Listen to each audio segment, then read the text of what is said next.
We continue to go through the just-released state report on the police response to the Uvalde school shooting. We're now learning more about the guns the killer obtained, including a large amount of ammunition and a device called a Hellfire trigger system. News4Jax reporter Scott Johnson spoke with a firearms instructor about something he noticed about the shooter. Scott?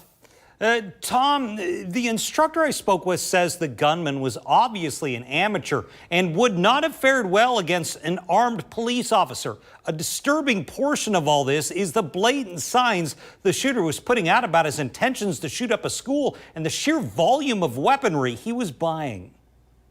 The damning 77-page report details several things about the police response that we've seen in surveillance and body camera video.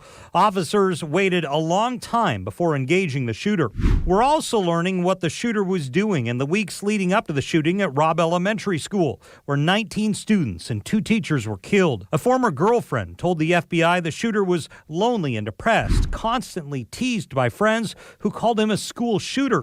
The report shows a list of ammo and weaponry, 60 30-round magazines, a holographic weapon sight, and a Hellfire Gen 2 snap-on trigger system, which is designed to increase firing speed of semi-automatic weapons. Hellfire is just like a bump stock. What it does is it works on the action of the recoil of the gun. I talked to Rod Mills, who owns Scorched Earth Firearms Training in Jacksonville. He was surprised the young shooter could afford all the weaponry. $1,761 for one order, $2,054 for another, and there were more beyond that. Is that stuff expensive? I mean, It is very expensive when you actually tally up the total. Mills noticed something as we watched video of the gunman entering the school. The way he walked casually around a corner and held his weapon was telling. This was not a trained gunman. Nothing that he's doing is tactical right now.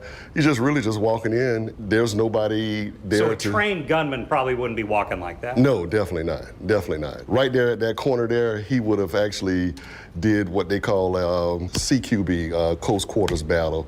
He would actually be peeking around. He would have the gun in a ready position. Mills says even one trained law enforcement officer could have stopped the novice gunman. And there were a number of people who are aware of the shooter's intentions. Look at this excerpt. Still 17 at the time, the attacker asked at least 2 different people to buy guns for him, which they both refused to do. Tom, Mary, back to you. Thank you, Scott.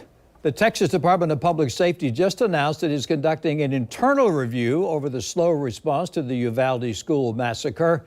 In a statement, the department said the review would, quote, determine if any violations of policy, law, or doctrine occurred.